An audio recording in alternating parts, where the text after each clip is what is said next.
Aloha mai kako. You are watching Hawaii Political Reporter. Thank you for watching Hawaii Political Reporter. On tonight's show, Part 5 of the industrialization of Hawaii, Zendo Currents on geothermal, and Dorian Electra. And we'll start with a hidden economic fact. That a U.S. recession is already baked in the cake. There's no turning back, no way to fix it. So you stand by that. Nothing has changed. No, I don't think anything's changed at all. Tell me your thoughts on resource misallocation, distorted price signals and misinformation, interest rates that are made artificially low. Hi, I'm Jesse Ventura.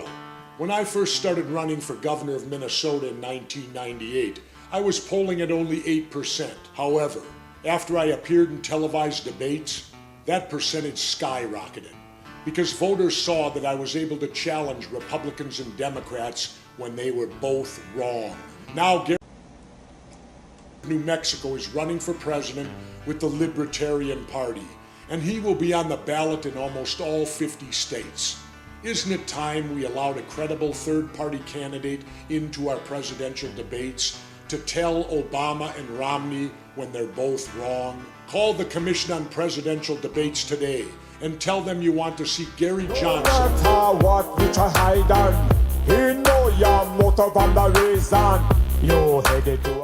Permaculture, everything. And we happen to be doing golf and bird sort of things, and bee buddies and a few other things, and I'm sure there's many marvelous projects here. And these diverse projects will bring more benefit to this island than any industrial rollover.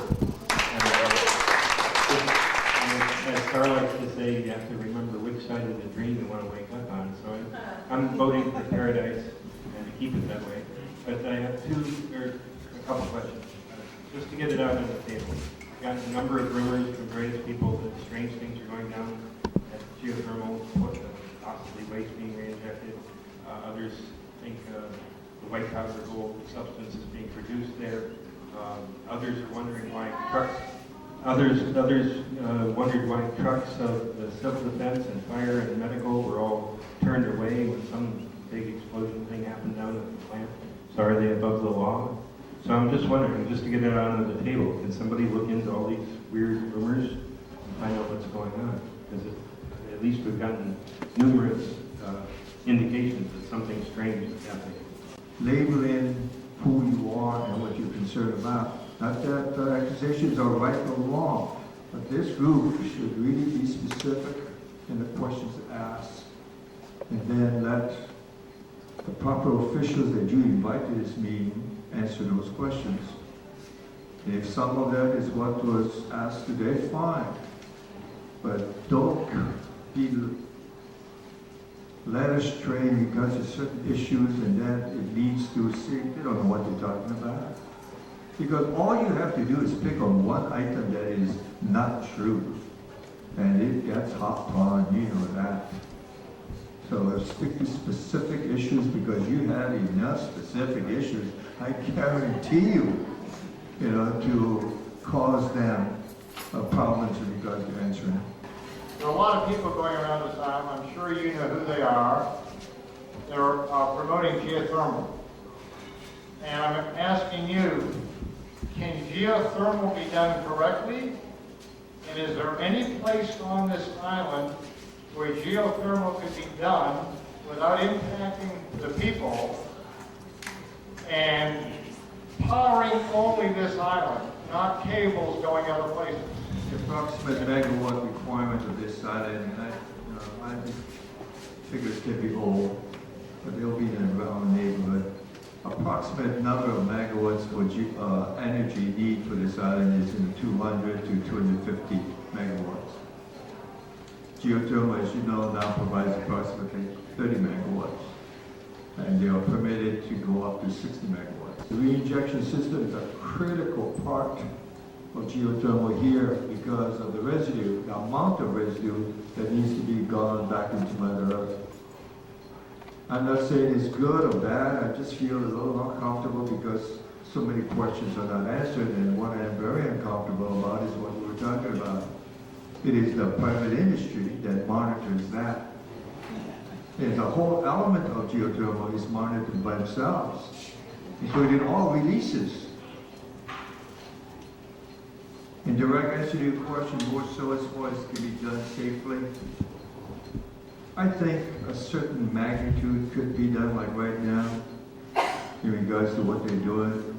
I think more openness in regards to what they're doing, so you and I and the whole public can trust them. Whether that area can generate 200 plus megawatts, I don't know. I'm not an expert on geothermal production. But I think before we go there, and before they even start to lead us there, we need to all back up and take a look at this whole industry. And so you and I, and everybody else will trust the information coming out, and will trust that, and I guarantee you this, before you expand to any magnitude like that, sir, you better establish a monitoring and enforcement agency with strict rules.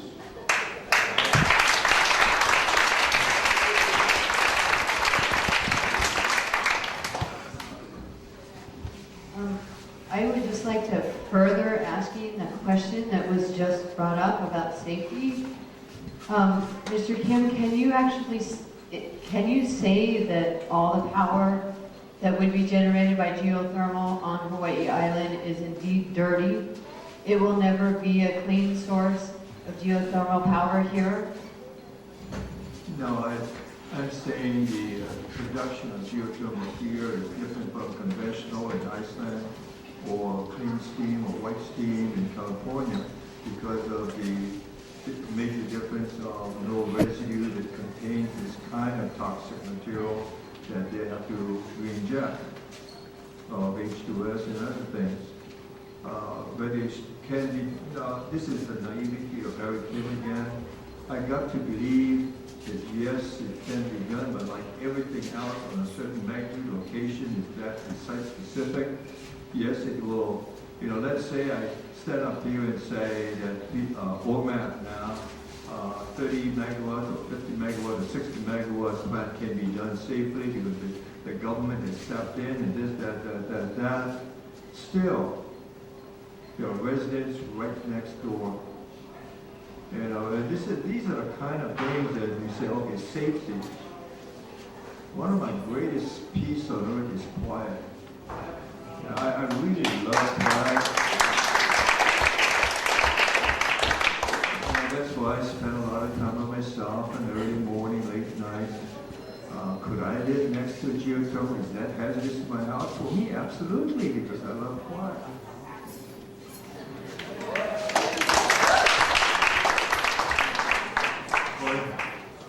For the health study, can this group choose the person they want to do the study, or does the county have to go through some kind of bidding process where they look at different people who could do the study and their qualifications and what it would cost and so forth?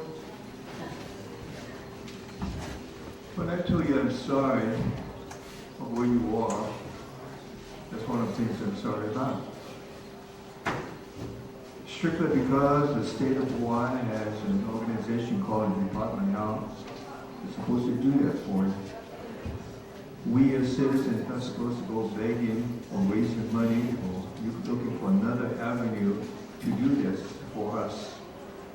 And they're supposed to do it. By the way, you guys know, Corey, I brag that I have only one endorsement, and that's Sierra Club. This question is for you, Mr. Kim. I live next door to the geothermal plant, adjacent to it downwind, and you had mentioned the evacuation plan. And according to what, we don't know of one that exists for us. You said it needed to be through civil defense. How are we going to do that? Because if there's a blowout, they have to call civil defense, who sometimes calls 911 to get that stuff going. So there's a lot of time. So can civil defense say to the geothermal plant, we want you to have an alarm system, and if you have a blowout, flip a switch, it comes on, we as the neighbors know, and we get out of there. That to me is a simple solution. Who do you have to go through, and would that work? Being that Harry's head of civil defense is a better question for him. and then maybe I'll make a comment after. When someone who had your interest and pursued it, and Mr. Yagam, Bob Patrici, I asked Mr. Patrici, please don't allow this issue of the evacuation plan take you away from the main issue itself. The development of an evacuation plan was developed in the 1990s. It is, before I came here, I watched all and I tried to listen and learn from all major disasters and states. Today they were looking at Louisiana again, and it showed so many people trapped and isolated by flooding waters because another levee breached.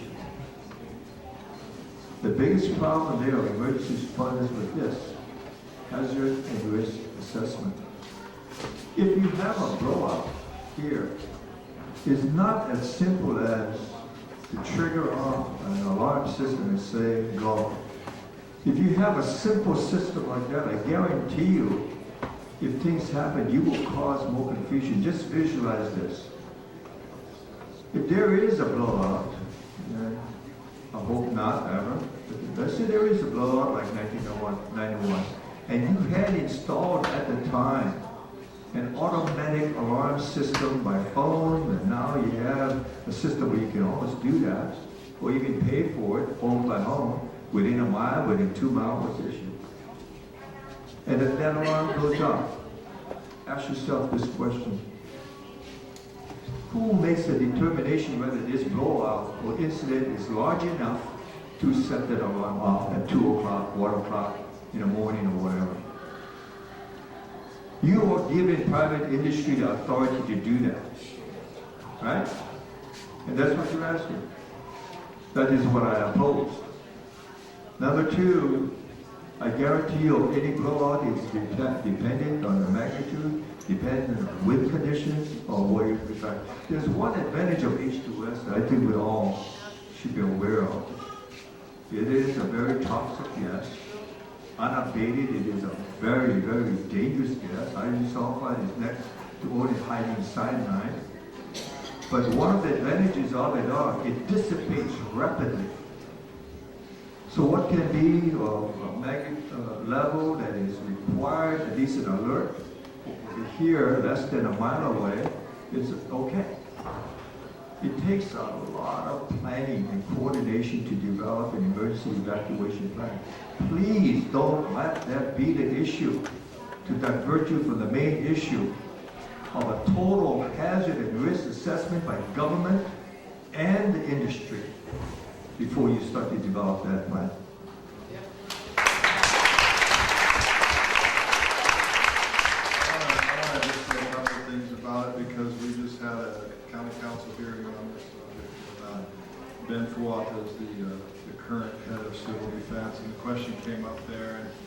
And, he said that we do have an evacuation plan, and what he said was that they were going to go door to door in the neighborhood.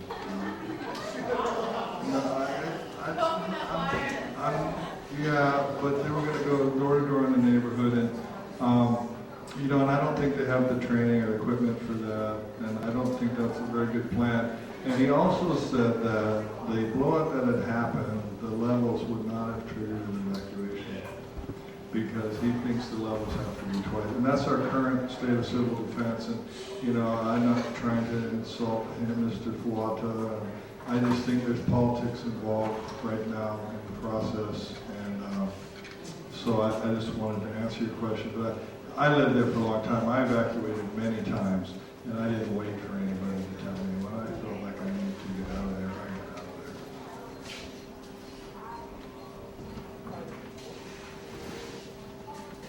out of there. One thing we all have to remember here, we're all kind of chose this beautiful place to live in. Some of us were born here, and when we chose it, we chose to live in this lava zone. We all know the risks of that. That's nature's risks. This is not nature's risks, this is business risks. And that's what we've been talking about tonight. And this upcoming election is going to be very close. We in Puna know lots of people here that aren't registered to vote. We've got to get them out there. If the only thing they vote for is the mayor and the county council here, and they don't know anything about anything else, then we've got to get them out there to vote. It's going to be close. Our Harry Kim's esteemed rival has hundreds of thousands of dollars backing him, and they're pushing him. And you know why they're pushing him. There's no mistake about that. So we got to get out and vote. It could be 400 votes could decide the whole election. Thank you. We're running out of time, so we're going to take a few more questions. We're going to wrap it up in about 10 minutes because we got to clean up and we got to get out of here. So if you have something that's really burning, please ask it, or please get the email contact, and you can call us or write us anytime, and we'll try and answer your question. Yeah, just real quick, does anybody have any updates on campaign questions? Just out of curiosity. I haven't heard anything new on the pentane. For people that aren't aware of what he's talking about, PGV uses a working fluid that's called pentane. We have approximately 62,000 gallons on site. Each generator uses about 3,000 gallons. They lose approximately, on average, according to PGV, which hasn't been verified, 40 gallons a day, which is considered 90 pounds of pentane. If you average that out over the life of the plants, hundreds of thousands of gallons of pentane that's missing. We don't know the implications of that. We do know in 2004 they had a leak and it caused a fire. The generator exploded and burned for at least an hour. It was a pretty big deal, destroyed the generator. I just want to say on pentane, it's when I talked to Mike Kaukini, is the manager of the plant. We took a tour and we asked him. I think Tom asked him. One of us asked him what was his biggest worry about, the danger of the plant, and he said pentane exploded.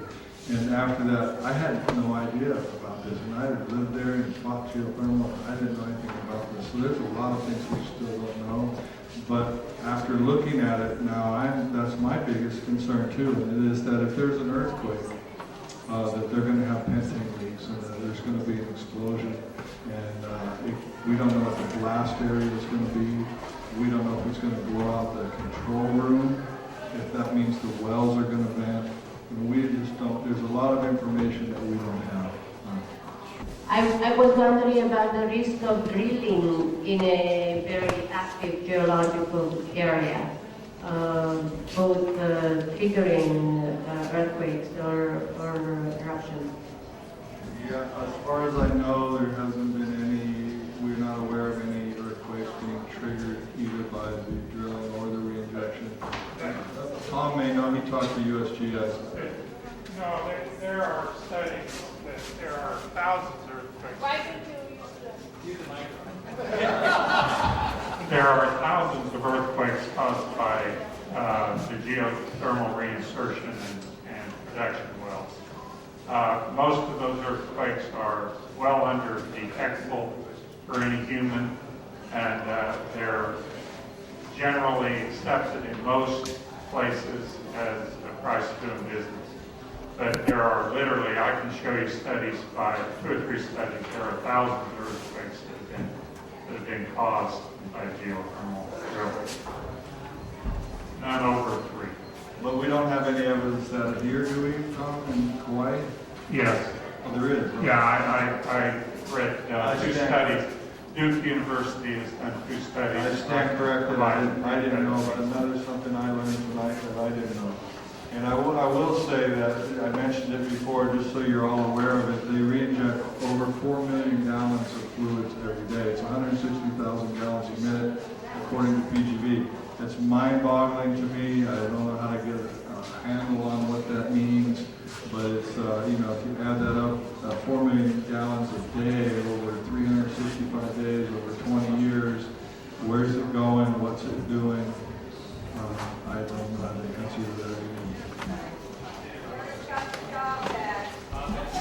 I have a mic here. Share? Yes, when we were voting, when there was so many candidates here voting, coming out to talk about their opinion, we saw Fred, who was running, who is the county council, and again, just a reminder, we really do need to get out and vote. Gregory is here. He's come to a lot of the geothermal meetings. And I'm suggesting that you vote also for Gregory to represent. Thank you, sir. You're saying that you found out new information and did other information. So where's the best place to get all the information so you can learn? We have a website where we're trying to compile, our group is trying to compile information. We try to work with Harry. Maybe Harry has something to say on that, I don't know. You have to be, unfortunately, a little more specific in what kind of information you're looking for. A lot of this information is available on the website. Bob is a tremendous source for specifics. And I think if you ask Bob for specific information, if he does not know the website, I'm sure you can find it.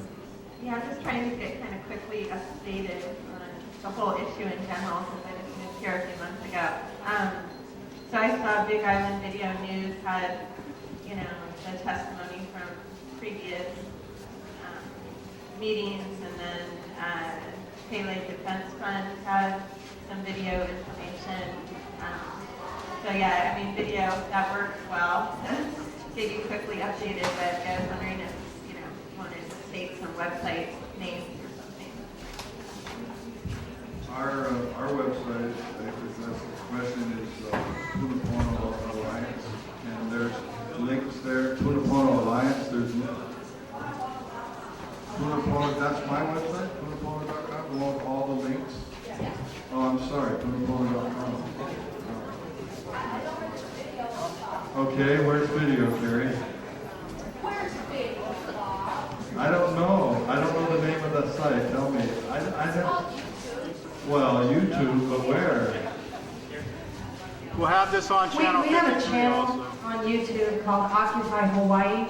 I have videotaped and uploaded almost every geothermal meeting since the beginning of time. So basically, if you go on YouTube and search geothermal Hawaii, I dare you not to find my website. I'm pretty computer illiterate. Okay, so are we done? I have one question. Okay. How do we stop it completely? How do we shut the plant down over it so we don't have to move out of our houses? Yeah, well, we just, you get involved, go to the EIS hearing, stay on top of things, and ask questions like what Harry said. You gotta get specific questions. What's leaking, what is the hazard assessment, mitigation, it's a process. And the other thing is, if anybody smells it, if you're in the neighborhood and you smell that gas, please call us, and I'll go up and check. And it smells like rotten eggs. And if it smells like rotten eggs near that power plant, I would appreciate a phone call. And I will go up there and take a look at it and try to document that.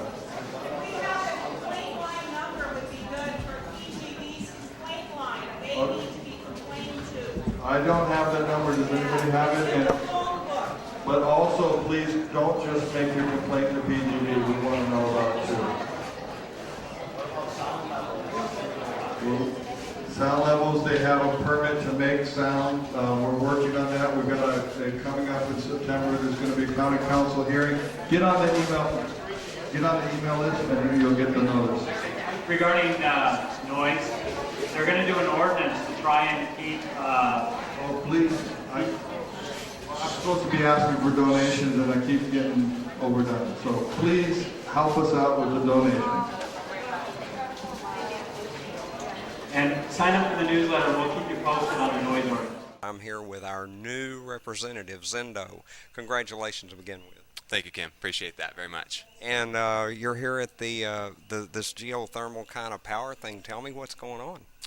Yeah, well, this is the Department of Energy. This is on the federal level. Geothermal is a component of that. I think we're receiving a lot of testimony regarding geothermal because it's a very hot topic, if you will. Hot topic. And, there's a lot of concerns, and people need to be able to voice their opinions. This is another platform to do that. I think, this in itself is going to be very higher reaching. It's going to hopefully be a good guide for more localized power production, but I don't think this is going to have the direct impact that the people would be hoping it would have, in my opinion, just because it's such on the federal level that, as they said, on the state or private level, they can still basically do what they want. But hopefully this will come out to be a great guide to guide us through to a nicely diversified utility that actually works well for the people, reduces the rates, and takes health and safety into account. Okay, diversified. Let's talk about diversified. So how would you compare diversified with what we have now? Well, I think we do have a somewhat diversified utility in the sense that we have solar, we have some wind, we have the geo, we have biomass going on. The problem is that we don't have any rate reduction in that. I think we need to, and we're still relying greatly on foreign oil, crude oil, and I think we need to move further into that with the right balance of renewables. And the challenge with this, I see, is the renewables in the fashion of meeting peak load. Base load, and that's from 5 in the afternoon to 8 at night and earlier in the morning, when everyone's getting ready to go to work, go to school. And that's the challenge, and solar is challenging to solve that with solar on its own. It's challenging to solve that with wind on its own, because as we know, solar works best when the sun's shining. Wind works best when it's windy, and usually in the morning and the evening it's less windy and obviously less sun. So December 21st, the shortest day of the year, isn't it?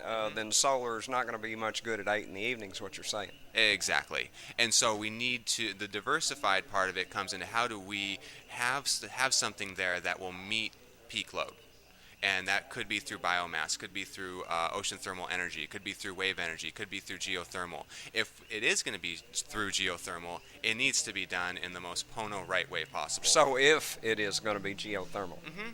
And it's looking like these days that geothermal, as we said, is a very hot topic. It's moving in that direction. There's one of the things that we have right now is we're basing so much of our geothermal experience off of PGV. And there's new technology What is PGV? Puna Geothermal Venture. Okay. It is the geothermal facility that we've had in Puna for 20-something years. Just excuse me for being dumb, but I just got to know all these things, right? No problem.